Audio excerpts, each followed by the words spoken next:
ازيكم يا ابطال الصف الخامس الابتدائي عاملين ايه؟ معاكم مستر كريم. النهارده آه هنشرح الاساينمنت بتاع الاسبوع الثالث. يا ريت ما تاخدش الفيديو ده على انه مجرد فيديو انك تعرف الحل بتاع الاساينمنت او الحل بتاع التقييم يعني. آه وكمان يا ريت تركز معايا جامد جدا علشان برضو تستفاد بالمحتوى اللي احنا هنقدمه ان شاء الله، وتتابع معانا علشان تقييم كل اسبوع جاي زائد المراجعات زائد الكلام ده كله موجود ان شاء الله على البيج. وما تقلقش من اي حاجه، احنا معاك. ويلا بينا نبدا. طيب، find the sum of each of the following in the simplest form. find the sum of each of the following in the simplest form. نحط تحت simplest form ديت ايه؟ خط كده بالاحمر كده اهو، وخط تاني استنى، الخط ده كويس، خط بالاحمر ايوه كده. نحط تحتيها نظللها برضو ايوه اهي، سمبلست فورم اهي اهي. ونحط جنبيها خط باللون الجميل ده. سمبلست فورم باللون الجميل. ماشي. انا همسح اللون ده بس عشان مدير عندي. طيب ليه انا عملت كده؟ علشان اغلبيتكم ما بيعملش سمبلست فورم، ف يا ريت نعمل السمبلست فورم. آه هنا 2، الجزء الهول 2، والجزء الفراكشن 3 اوفر 6، والجزء الهول هنا 2، وهنا الجزء الفراكشن 5 اوفر 6.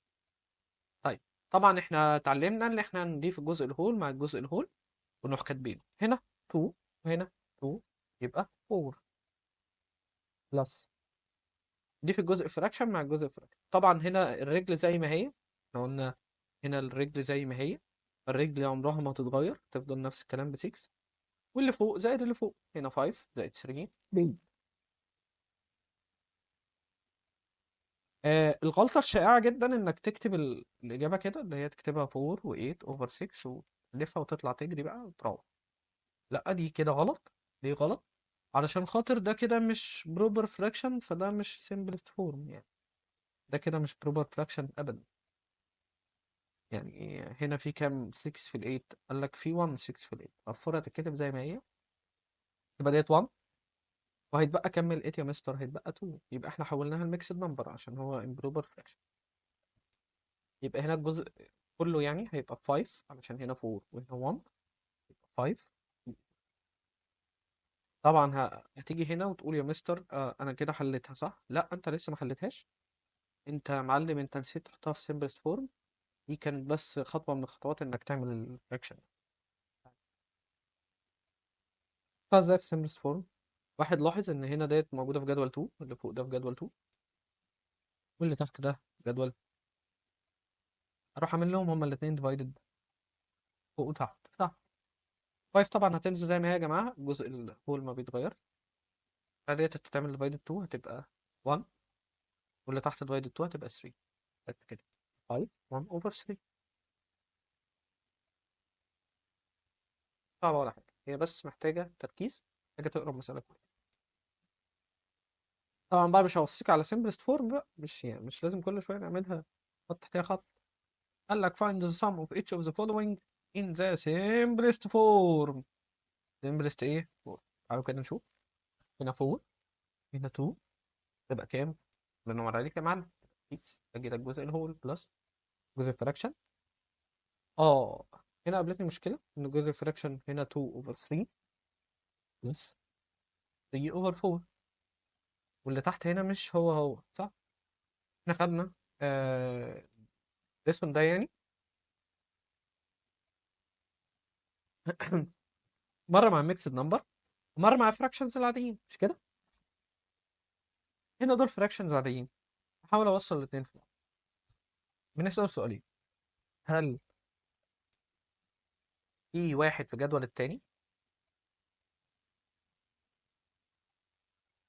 يعني ممكن اطلع مثلا من 3، هل في واحد في الجدول التاني؟ هل يعني ممكن اطلع ال 3 من جدول 4؟ يعني اضرب حاجه في 4 تديني 3؟ لا، الكلام ده ملغي. السؤال التاني: هل واحد منهم برايم؟ هل منهم برايم مثلا؟ طيب نبص كده، يا مستر انا خدت بالي ان 3 برايم. يبقى اعمل ايه؟ اضرب الاثنين في بعض، يبقى ده كده اللايك دينومينيتور اللي هيك كده، صح؟ يبقى اسال نفسي السؤالين دول: هل في واحد من جدول التاني؟ هل في واحد منهم برايم؟ طيب لو قلنا على السؤالين لا، فهنستخدم ال سي ام. تمام، ال سي ام اللي هي الليست كومن جدول. آه يلا هنضرب الاثنين دول في بعض عشان نسينا 3 برايم. ال 6 ديت هتنزل زي ما هي بلس 3 ملتبلاي 4. امسك هنا اضرب في 4، وامسك هنا اضرب في 4، وامسك هنا اضرب في 3، وامسك هنا اضرب في 3. دايما افهم كده، افهم الحته دي: اللي اعمله فوق لازم اعمله تحت، اللي اعمله تحت لازم اعمله فوق، اعمله يمين لازم اعمله في حته. هو اللي لازم اعمله فوق لازم اعمله تحت، واللي تحت لازم اعمله فوق. طيب فهنا عملت ملتبلاي 4 و4 وفوق ملتبلاي 4، 3 ملتبلاي 4 ب 12، 2 ملتبلاي 4 ب 8 بلس 12، 9، 8 و9 كام؟ 9 يا مستر 17 اوفر 12. طبعا ده كده امبروبر فراكشن، هو ده امبروبر فراكشن، فاحنا هنحوله لميكس نمبر، هتبقى 6 بلس في كام؟ 12 في 17 في 1، يتبقى كام من ال 17؟ هيتبقى 5 صح؟ اوفر 12 بقت هنا 6 هول و 1 هول، يبقى 7 هول و5 اوفر 12، يبقى 7 5 اوفر 12. تمام؟ انت مش مطلوب منك تكتب حاجه من الحاجات دي. آه يعني انا كتبتها بس عشان بشرح لك، لكن في السؤال اللي بعده هنشوف طريقه اسهل نحلها بيها. تعالوا كده نشوف السؤال اللي بعده: find the difference of each of the following in the simplest form. يعني simplest form اهي. هنا مفيش simplest form، ده كده simplest form عشان خاطر الفايف مش موجودة في جدول التولب، أو مفيش حاجة مشتركة ما بينهم عشان أعملها معايا. هنا بقى هننقص من الفايف 2 هتطلع 3، وهننقص من وهنكتب الرجل هنا زي ما هي مصلحة، فهنكتب هنا 5. هننقص من ال 3 ديت 2 فهتبقى 1، تبقى 3 1 over 5. اللي بعده find the difference between each of the following in the simplest form. هنا مفيش simplest form بالمناسبة عشان ال1 ما اقدرش اجيب، مش مشتركة مع ال5. طيب هنا عامل الجزء الهول ماينس الجزء الهول، فهيطلع ب1 صح. بس قبل ما اعمل الفراكشنز لازم ننقص الجزء الفراكشن الاول. انا هنا سرعت شويه، ولكن الفراكشن لازم تنقص الجزء الفراكشن الاول، دي حاجه مهمه. ليه؟ ساعات الجزء الفراكشن بيحتاج ان انت تستلم. طيب تعالى بس الاول نخليهم لايك دينومينيتور، خلي الجزء الفراكشن ده لايك. هنا 4 وهنا 5، ال5 ديت برايم نمبر، فبالتالي انا همسك ديت واضربهم هما الاثنين في بعض، هنا 5 وهنا 4. اللي اعمله بقى تحت لازم اعمله فين؟ فوق. هنا 5 هنا فوق. فاللي فوق ال9 تنزل زي ما هي، انا هكتب بس المسألة الجديدة علشان هنا المسافة صغيرة.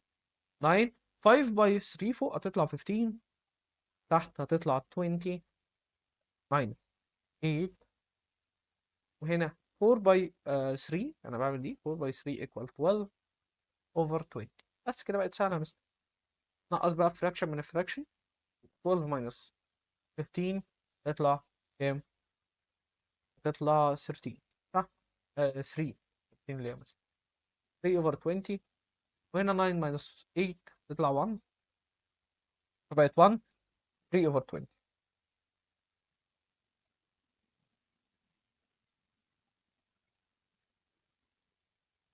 20 اللي بعده المسائل الكلامية.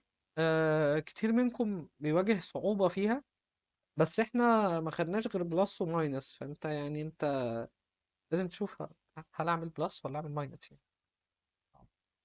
على كده عزة ووجد الكلام ده اي كلام بقى مش لازم نقوله. on Thursday and كذا on Friday how many kilometers did he walk؟ ده عزة مين؟ ماشي. how did he walk in total over the 2 days؟ كلمة in total معناها في المجموع يعني، فانت بديهي جدا انك تعمل بلس كده. طيب يلا، يبقى هنمسك 5 الكلام ده، فاحنا قلنا هنعمل الاتنين دول بلس عشان ان توتال 2 1 over 3 بلس 2 4 over 12. نسأل نفسنا السؤالين، هنضيف الاتنين فراكشنز دول على بعض، نسأل نفسنا السؤالين علشان هنا ما ينفعش دول كده ما ينفعش. طيب هل في واحد موجود في الجدول التاني؟ ال 3 موجودة في 12 موجودة في 3، فانا اقدر اجيب من ال 3 ديت 12. ازاي بقى؟ هعمل ملتبلاي 4 فوق تحت، صح؟ او تحت فوق.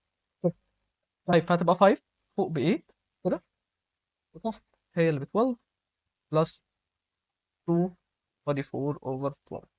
هنضيف طبعا الجزء الفراكشن الاول، صح؟ الجزء بس الهول كده 5 و2 هتطلع 7. الجزء فراكشن هتطلع 12 اوفر 12 كده، عشان 4 و12 4 و8 12 دي 12 تطلع 1 1 و7 8. يبقى الإجابة دي. ده كان أول جروب، أول assignment. تاني assignment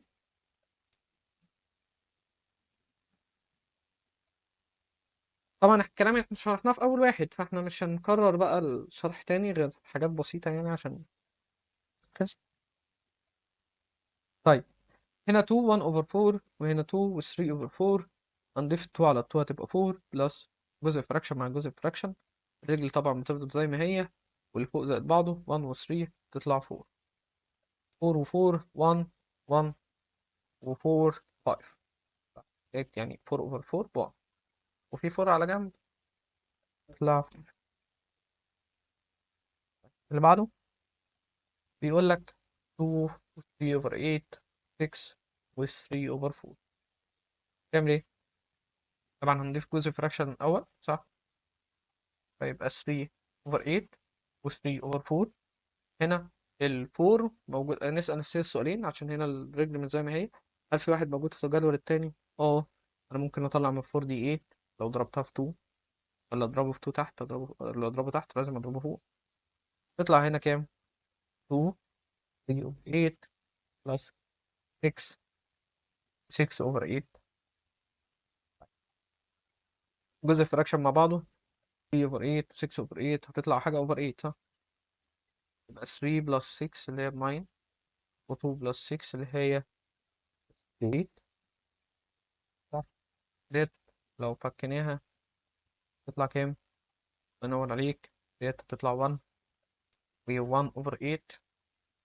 استنى كده نمسحها. فتطلع 1 1 over 8. خدنا هي كانت اصلا، معلش بس عشان ايه لخبط، هي كانت دي. انا عشان المساحة ماشي، فاحنا عملنا ايه؟ قلنا ده في، هو ايه مش هقدر تعمل دايرة حواليها ليه؟ عادي.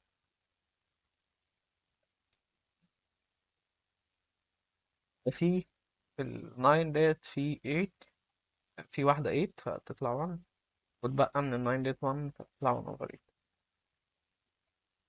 1 ودي 8 هتطلع 9 1 over 8 بس. طلعت 1 9 و 1 over 8. مش هنا كده في الإجابة. هنا اهو نكتب 9 1 over 8. اللي بعده خلينا نقلب على اللي بعده. السؤال اللي بعده بيقول لك find the difference of each of the following in the simplest form. فاحنا هننقص الجزء الفراكشن من الجزء الفراكشن دايما على طول. لقينا هنا ديت 4، فانا ما ينفعش انقص من ال2 منها 4، صح؟ ده كده مش هينفع. هعمل ايه؟ هنستلف من ال3 دي 1، فال3 ديت هتبقى 2. ركز معايا عشان ديت رخمة شوية. بس ال1 هنا كانت آه كانت 5 over 5. ليه؟ عشان اللي تحت هنا 5، صح؟ فهنودي 5 على اللي فوق فهتبقى 7. وصلت؟ لأ. ماشي تاني. من الآخر كده يا معلم، بنقص من اللي على الجنب ديت 1 وبضيف ده فوق. بنقص من اللي على الجنب ديت 1 وبضيف ده فوق. بعمل ده بلس فوق. بشيل من الإيد واحد وبزود الرجل على الراس. بشيل من الإيد واحد وبزود الرجل على الراس. دي الإيد، دي الرجل، 0. بشيل من الايد واحد، بشيل من الثري ديت هنا مكتوبة المفروض 5. بشيل من الثري ديت واحد، يبقى نقص منها واحد، واضيف الرجل على الراس، واضيف الرجل على الراس، واسيب الرجل زي ما هي. فانا شلت من الايد واحد، شلت من الثري واحد، بقت 2. سبت الرجل زي ما هي 5، ضفت الرجل اللي هي في 5 على الراس اللي هي 2 اللي فوق دي، بقت 7 كده. يبقى دي المسألة بعد التعديل. انا عملت ده كله ليه؟ عشان انا ما ينفعش في اول الكويشن خالص، ما ينفعش اللي انا اشيل من التو الغلبانة دي اشيل منها فوق. عشان كده انا حولت المسألة يعني. انا كده نكمل انا هنقص الجزء الفراكشن من الجزء الفراكشن الاول، تبقى 4 ماينس 7، تطلع لنا ب 3. والرجل طبعا زي ما هي يا جماعه، 1 ماينس 2 هتدينا 1. صح. السؤال الذي يليه، ديت طلعت كام بس الاول؟ 1 و 3 اوفر 5. انا هكتب هنا 1 3 اوفر 5. يمسح الكلام ده.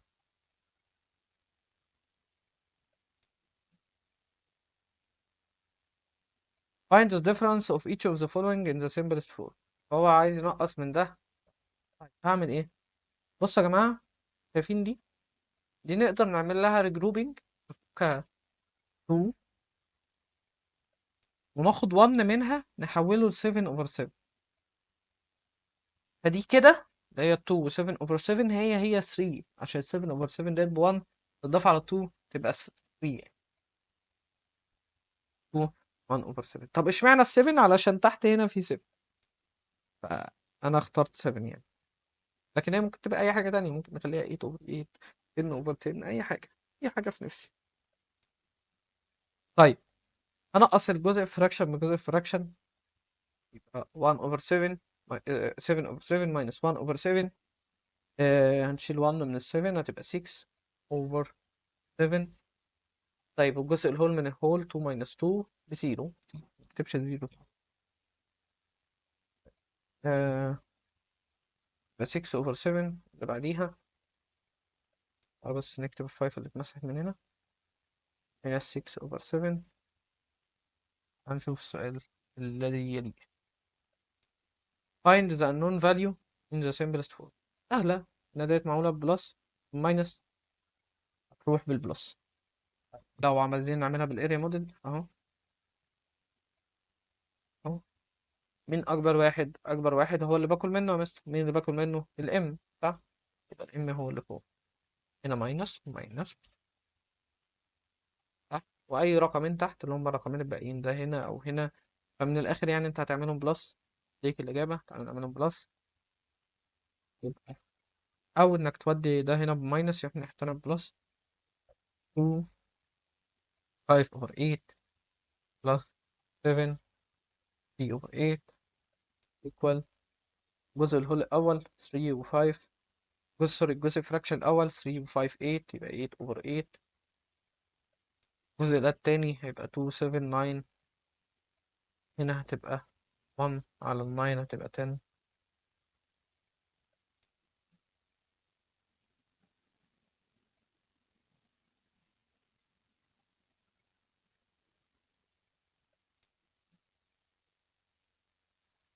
طيب كده خلصنا assignment التاني، فهنخش على assignment اللي بعده. هنا يا جماعة 10، هنا m equal 10. شايف انا هنكتب دي اللحظة. هنا m equal 10. تعالى نشوف الassignment الأخير. بيقول لي find the sum of the following in the simplest form. سهلة يا مستر، نعمل ايه؟ طيب هنضيف الجزء فراكشن على الجزء فراكشن، هتبقى 4 over 8 plus 4. الجزء اللي هو فوق ال 4. بس كده ما اتحلتش، لازم اتاكد ان اللي فوق مش موجود في جدول اللي تحت، او الاتنين مش في نفس الجدول. يعني هنا اقدر اوصل 4 ل 8 ملتبلاي 2، صح. فاعمل ديفايدد 4. هنا ديفايدد 4 تطلع فوق 1 2. تطلع 4 1 over 2. فده كده simplest form. اللي بعده بيقول لك find the sum of each of the following in the simplest form. فانت هتجمع الاتنين دول، السم بتاعهم كده، نجمع الجزء الفراكشن مع الجزء الفراكشن، هتطلع 5 over 8 plus 1 over 6. هل الاتنين دول في جدول نفس الجدول؟ لأ. هل الاتنين دول ممكن يعني في واحد في جدول التاني؟ لأ. هل واحد منهم برايم؟ لأ. استخدم ال LCM. همسك ال 8 وامسك ال 6. فك ال 8 4 2، 4 ده تتفك 2 2، 6 ده تتفك 3 و 2. صح.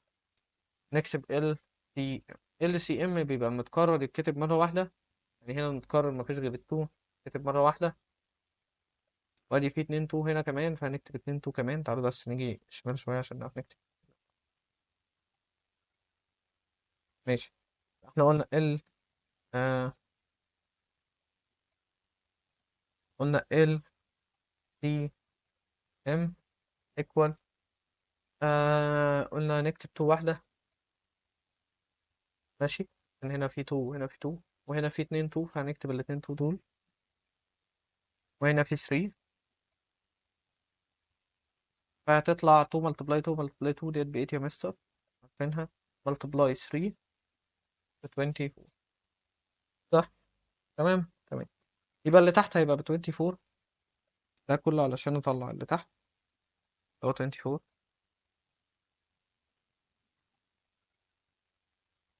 فاحنا هنمسك ال 24 دي كده، نمسح بس منها الجزء اللي هو ايه ده. يبقى هضرب ديت 3 تديني 24، ولا اضربه تحت لازم اضربه فوق. هتبقى هنا ملتبلاي 3 وهنا ملتبلاي 3. هنا هضرب ديت في 4 علشان اللي وصلها ل 24، فاللي عمله تحت اعمله فوق.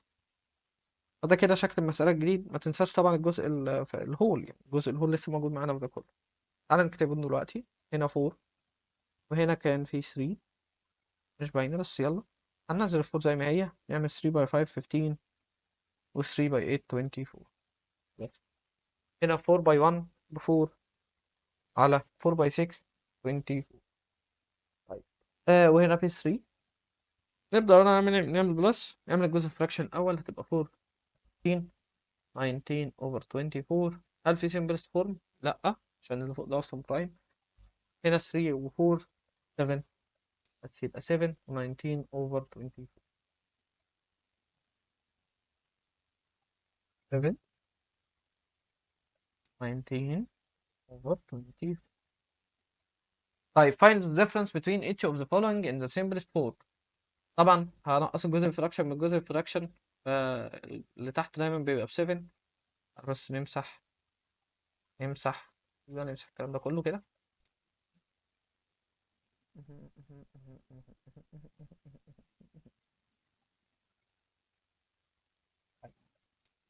نمسح دي كمان ونجيب بعيد شوية. طيب هو عايز دي ماينس دي، صح؟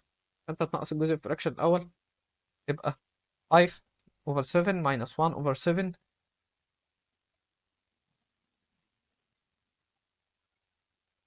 تطلع 4 over 7. يبقى ده كده جزء الفراكشن بتاع المسألة كلها. والجزء الهول 4 minus 2 تطلع 2. جزء الفراكشن 4 over 7 دي باينة 24 over 7، فأنا هعدلها 2 4 over 7. اللي بعديها عايزين ننقص الاتنين دول من بعض في السمبلس فورم. ماشي. هننقص الجزء الفراكشن من الجزء الفراكشن الأول. 1 over 3 minus 4 over 5. هنعملها ازاي؟ نوصل اللي تحت هنا واحد منهم ببرايم، فهضطر اضرب هنا في الاتنين، يعني هضرب هنا في 5 وهنا في 5 وهنا هضرب في 3 وهنا في 3. تمام. فهتطلع فوق.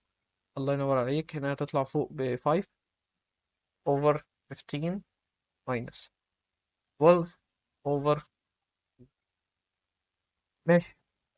هنا في مشكلة لأن أنا مقدرش أشيل من ال 5 دي 12، فهضطر استلف من مين؟ من الجزء اللي احنا راكنينه فوق. هنرجعه تاني نرجع الجزء الهول نمسح دول، نرجع الجزء الهول نمسح دول، ناخد الكلام ده. ماشي، هات الكلام ده كله بقى كده. ماشي، ما نجيبش كده. آه احنا الجزء الهول هنا كان ب 6 وهنا كان ب 3، فهنا ال 5 هتستلف من 6، هتستلف منها واحدة، صح؟ يبقى هنشيل من الإيد واحدة ونضيف الرجل على الراس، نشيل من الإيد واحدة ونضيف الرجل على الراس، فالإيد هتبقى 5، قلنا من الإيد واحدة، هنضيف الرجل على الراس بس الرجل تفضل ثابتة، يعني هنا هتبقى 15 والرجل على الراس 15 و5 20، 20 minus 3 12 over 15، طبعا ناقص الجزء fraction من جزء fraction، فهتطلع دي كده 20 minus 12 هتديني 8 over 15 و 3 minus 5 هتطلع 2، يبقى 2 و 8 over 15. تمام، الله ينور عليك. تعالى بقى نشوف السؤال اللي بعده. محمد walked 1 over 4 hours on Wednesday وهي walked 2 و 3 over 8 hours on Thursday. What is the total time he walked over the 2 days؟ فانت التوتال قلنا هنعمل بلس، صح؟ هتبقى 1 over 4 plus 2 3 over 8، هنضيف الجزء الهول مع الهول، مفيش غير 2 فهتفضل زي ما هي 2. طيب جزء fraction مع fraction، هنا 1 over 4 وهنا 3 over 8. طبعا انا عارف ان ال 4 نقدر نجيب منها 8، اقدر اجيب منها 8 ازاي؟ اعملها multiply 2 فوق multiply 2 تحت، ففوق تحت الاول بس، اول 4 multiply 2 هتديني 8 وفوق هتديني 2 عشان اي حاجه ب1 صح خالص، شكلها مش كويس.